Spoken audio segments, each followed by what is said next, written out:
ચલો નમસ્કાર વિદ્યાર્થી મિત્રો, કેમ છો?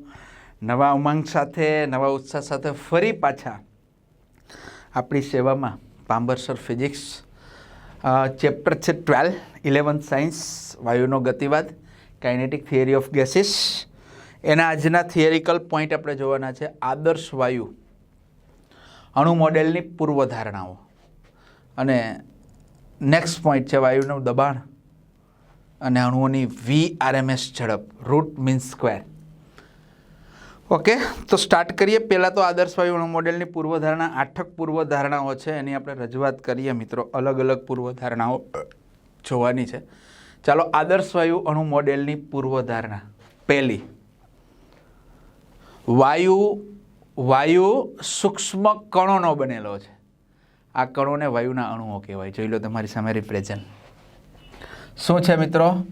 વાયુ સૂક્ષ્મ કણોનો બનેલો છે. આ કણોને વાયુના અણુઓ કહેવાય. રાઈટ વાત છે. વાયુ સૂક્ષ્મ કણોનો જ બનેલો છે, જે નરી આંખે જોઈ શકાય નહીં. રેડી? અને એને વાયુના શું કહેવાય? અણુઓ કહેવાય છે. નેક્સ્ટ, વાયુના અણુઓ, આજે કીધું ને વાયુના અણુઓ, તો નેક્સ્ટ પૂર્વધારણા છે કે વાયુના અણુઓ આંતરિક બંધારણ વગરના દ્રઢ ગોળા, મીન્સ કે કાલ્પનિક ગોળાઓ છે. વાયુના અણુઓને કોઈ સ્ટ્રક્ચર હોતું નથી, એ માત્ર કાલ્પનિક ગોળાઓ છે. તો એની બીજી પૂર્વધારણા કે વાયુના અણુઓ આંતરિક બંધારણ વગરના મિત્રો દ્રઢ ગોળાઓ છે. વાયુના અણુઓ આંતરિક બંધારણ વગરના દ્રઢ ગોળા એટલે મિત્રો કાલ્પનિક ગોળા.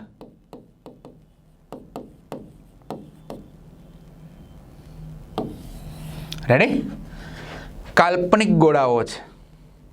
વાયુના અણુઓને કોઈ સ્ટ્રક્ચર હોતું નથી, કારણ કે કણો એ દળ ધરાવતો એક બિંદુવત પદાર્થ છે. એને જો તમે માપવા જાઓ તો એનું દળ મળે નહીં, મળે તો સમથિંગ 0.0. રાઈટ? આ એની બીજી પૂર્વધારણા છે. ત્રીજી પૂર્વધારણા છે મિત્રો કે વાયુના અણુઓ સતત અસ્તવ્યસ્ત ગતિ કરે છે. વાત સાચી છે. આપણે આગળ કીધું હતું કે વાયુના અણુઓ, વાયુનું સ્ટ્રક્ચર એવું હોય છે કે વાયુના ક્રમિક અણુઓ વચ્ચેનું અંતર ખૂબ વધારે હોય છે. એટલે એમની વચ્ચે લાગતું જે આંતરઅણુ બળ છે એકદમ નહિવત, ન લાગી શકાય એવું છે. એટલે એકદમ મુક્ત ગતિ કરતા હોય છે. જ્યારે કોઈ ઉપર દબાણ ન લાગે, બળ ન લાગે, ત્યારે મુક્ત ગતિ કરતા હોય છે. હે ને? તમારા ઘરેથી પણ વિદ્યાર્થી મિત્રો, તમારા ફાધર મધર ના હોય, બરાબર છે, અને રાતે તમારા મિત્ર એમ કહે છે ચાલો આપણે બહાર ફરવા જવું છે, તો તમે આસાનીથી જઈ શકો છો, બરાબર છે. પણ તમારા ઘરે મમ્મી પપ્પા હાજર હોય ને જવું હોય તો ઘણા બધા પ્રશ્નો ઉપસ્થિત થાય. પપ્પાનું બળ હોય, મમ્મીનું બળ હોય, તો એ બળથી તમે જકડાયેલા રહો છો, એટલે તમારે ઘણા બધા બાના કાઢવા પડતા હોય છે, અથવા જઈ ન શકતા હોય. તો વસ્તુ સેમ છે કે જ્યારે બળ ન લાગે ત્યારે તમે આઝાદ હો છો. તો સેમ વસ્તુ અહીંયા પણ વાયુ માટે પણ લાગુ પડે કે વાયુના અણુઓ વચ્ચેનું ડિસ્ટન્સ એટલું બધું છે કે તેમની વચ્ચે આંતરઅણુ બળ લાગતું જ નથી એવું ગણી શકાય. એટલા જ માટે વાયુના અણુઓ સતત કેવી ગતિ કરે છે મિત્રો? અસ્તવ્યસ્ત ગતિ કરે છે. રેડી? એટલે એક ખૂણામાં સળગાવેલી અગરબત્તીની સ્મેલ મિત્રો બધી જ બાજુ આવે છે, એનો મતલબ એના અણુઓ સતત બધી જ દિશામાં ગતિ કરે છે. તો આવી ગતિને અસ્તવ્યસ્ત ગતિ કહેવાય. રેડી? તો ત્રીજી એ પૂર્વધારણા છે મિત્રો કે વાયુના અણુઓ સતત અસ્તવ્યસ્ત ગતિ કરે છે. ચાલો, ખ્યાલ આવ્યો? 3. ચોથી પૂર્વધારણા તમારી સામે પ્રેઝન્ટ કરું છું કે વાયુના આ જ અણુઓ એ ન્યૂટનની ગતિના નિયમનું પાલન પણ કરે છે. વાયુના અણુઓ ન્યૂટનની ગતિના નિયમનું પાલન કરે છે. એટલે કે વાયુના અણુઓ જ્યારે કોઈ દિવાલ સાથે અથડાય છે ત્યારે દિવાલને જેટલું બળ લગાડે છે એટલું જ વિરુદ્ધ દિવાલ પણ એ અણુ પર લગાડતું હોય છે. તો એ ન્યૂટનની ગતિના નિયમોનું પણ મિત્રો પાલન કરે છે. ન્યૂટનની ગતિના નિયમો શું છે એ તમે બધા જ જાણો છો મિત્રો. રેડી? કહેવાની મને લાગતું નથી આવશ્યકતા છે, પણ 3 નિયમો તમે જાણો જ છો. પહેલો નિયમ ખ્યાલ છે મિત્રો? શું છે? જ્યાં સુધી કોઈ પદાર્થ પર બાહ્ય બળ લગાડવામાં ન આવે ત્યાં સુધી પદાર્થ પોતાની અવસ્થાને જાળવી રાખતો હોય છે. This is a Newton first law. Right? Second law છો પદાર્થના વેગમાનના ફેરફારનો સમય દર તેના ઉપર લાગતા પરિણામી બાહ્ય બળ જેટલો હોય છે. એટલે F = ΔP/ΔT. This is Newton second law. And third law right, તમે બધા જ જાણો છો આઘાત અને પ્રત્યાઘાત સમાન મૂલ્યના અને પરસ્પર વિરુદ્ધ દિશામાં હોય છે. તો આ વાયુના અણુઓ છે એ પણ બેટા ન્યૂટનની ગતિના નિયમને અનુસરતા હોય છે. આ ચોથી પૂર્વધારણા છે. પાંચમી પૂર્વધારણા તમારી સામે છે કે વાયુ ઘણી મોટી સંખ્યામાં મિત્રો અણુઓ ધરાવે છે. વાયુ ઘણી મોટી સંખ્યામાં અણુ ધરાવે છે. કોઈ પણ પાત્રની અંદર તમે જ્યારે વાયુ ભરેલો હોય ત્યારે એની અંદર વાયુના અણુની સંખ્યા ઘણી બધી હોય છે. આપણે જોઈ હતી n બરાબર મ્યુ Na, રાઈટ, એના જેટલી હોય છે. ધારી લો કે તમે પાત્રની અંદર મ્યુમોલ વાયુનો જથ્થો જ્યારે ભરેલો હોય ત્યારે એની અંદર સંખ્યા કેટલી હોય છે ભાઈ?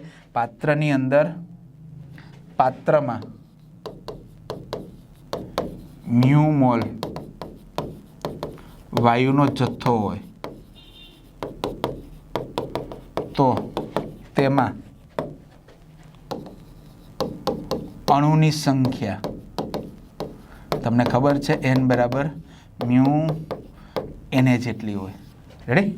ઓકે. તો વાયુ ઘણી મોટી સંખ્યામાં અણુઓ ધરાવે છે. આ એની બેટા પાંચમી પૂર્વધારણા. ત્યાર પછીની આગળની પૂર્વધારણા આપણે પ્રેઝન્ટ કરીએ. છઠ્ઠી પૂર્વધારણા કે વાયુના અણુનું કદ એ વાયુ પાત્રના કદની સરખામણીમાં અત્યંત નજીવું, મીન્સ કે અવગણી શકાય તેટલું હોય છે. એની છઠ્ઠી પૂર્વધારણા તમારી સામે પ્રેઝન્ટ કરી રહ્યો છું. વાયુના અણુનું કદ વાયુ પાત્રના કદની સરખામણીમાં અત્યંત નજીવું હોય છે. વાત સાચી છે. તમે કોઈ એક અણુ લઈ લો, વાયુ પાત્ર લઈ લો. આ પાત્રની અંદર વાયુ ભર્યો હોય, રેડી? આ પાત્રનું આખું કદ બેટો, આ કદ આનું, અને એક અણુનું કદ, તો આની દ્રષ્ટિએ આને શું કરવામાં આવે? અવગણવામાં આવે. અવગણી શકાય, એકદમ અત્યંત સૂક્ષ્મ હોય છે. રેડી? ઓકે. આ એની છઠ્ઠી પૂર્વધારણા. સાતમી પૂર્વધારણા કે વાયુના અણુઓ અસ્તવ્યસ્ત ગતિ કરે છે એટલે એકબીજાની નજીક આવશે, અથડાશે પણ ખરા. જ્યારે વાયુના અણુઓ એકબીજાની નજીક આવે અથવા અથડાય ત્યારે એમની વચ્ચે ગણના પાત્ર આંતર અણુ બળ લાગે છે. બાકી તમને ખ્યાલ છે વાયુના અણુઓ એકબીજાથી દૂર વધારે જ હોય છે એટલે એમની વચ્ચે આ આંતર અણુ બળ લાગતું નથી. પણ અસ્તવ્યસ્ત ગતિને પરિણામે જ્યારે વાયુના અણુઓ એકબીજાની નજીક આવે અથવા તો અથડાય, નજીક આવે એટલે આંતર અણુ બળ લાગે, ત્યારે એમની વચ્ચે ગણના પાત્ર ખાલી કહી શકાય એટલું બધું બી નહીં, ખ્યાલ આવ્યો? કહી શકાય એટલું આંતર અણુ બળ લાગતું હોય છે. એની સાતમી પૂર્વધારણા છે. જોઈ લો મિત્રો. છે રેડી? તમે જોઈ શકો છો મિત્રો કે જ્યારે વાયુના અણુઓ, આ તો ખબર પડી ગઈ વાયુના અણુનું કદ, વાયુના અણુનું કદ વાયુ પાત્રના કદની સરખામણીમાં અવગણી શકાય તેટલું હોય છે. વાયુના અણુઓ જ્યારે એકબીજાની નજીક આવે, જોઈ લો, વાયુના બે અણુઓ એકબીજાની નજીક આવે અથવા અથડાય ત્યારે તેમની વચ્ચે ગણના પાત્ર આંતર અણુ બળ લાગે છે, બહુ નજીવું બળ લાગે છે. આ એની સાતમી પૂર્વધારણા છે. અને છેલ્લી અને ફાઇનલ, વાયુના અણુ વચ્ચે કે અણુ કે પાત્રની દિવાલ વચ્ચે થતું સંઘાત અથડામણ એ સ્થિતિસ્થાપક હોય છે. જોઈ લો મિત્રો, અણુ કે પાત્રની દિવાલ વચ્ચે થતી અથડામણ, અથડામણ એટલે સંઘાત, હો, એ સ્થિતિસ્થાપક હોય છે. અને અથડામણ દરમિયાન નો સમયગાળો બે ક્રમિક અથડામણ વચ્ચેના સમયગાળાની સરખામણીમાં નજીવો હોય છે. રેડી? એટલે કે વાયુના અણુઓ જ્યારે એકબીજા સાથે અથડાય ત્યારે એ અથડામણ સ્થિતિસ્થાપકતાનો ગુણધર્મ એટલે ખબર છે ને, ફરી પાછું પોતાની મૂળ અવસ્થામાં આવી જાય.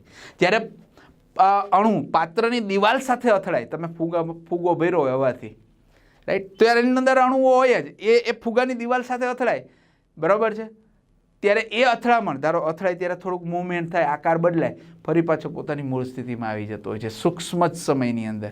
એટલે વાયુનો અણુ જ્યારે કોઈ પાત્રની દિવાલ સાથે અથડાય, દિવાલને દબાણ લાગે એટલે એનો આકાર બદલાય, પણ ફરી પાછું એ પોતાની મૂળ સ્થિતિ, કારણ કે અથડામણ છે ને એ સ્થિતિસ્થાપક છે. સ્થિતિસ્થાપકતાનો ગુણધર્મ એટલે ફરી પાછું પોતાની મૂળ અવસ્થામાં આવી જવું. તમે રબર હોય એની મર્યાદામાં ખેંચીને છોડી દો તો પોતાની મૂળ સ્થિતિમાં આવી જાય, પણ મર્યાદાની બહાર ખેંચો તો પોસિબલ નથી, રાઈટ? અમુક હદ સુધી હોય, હદની બહાર જાઓ એટલે બેટા એની જે અવસ્થા છે એ બદલાઈ જતી હોય છે. તો આ મિત્રો 8 છે એ આદર્શ વાયુ અણુ મોડેલની શું છે, પૂર્વ ધારણાઓ છે મિત્રો. ઓકે, આમાંથી કદાચ થિયરિકલ MCQ પૂછાય તો તમને ખ્યાલ રહી જાય, હે ને મિત્રો? આપણે આ ટોપિકને અહીંયા પૂર્ણ કર્યો. આપ સૌનો ખૂબ ખૂબ આભાર, ધન્યવાદ, થેન્ક યુ.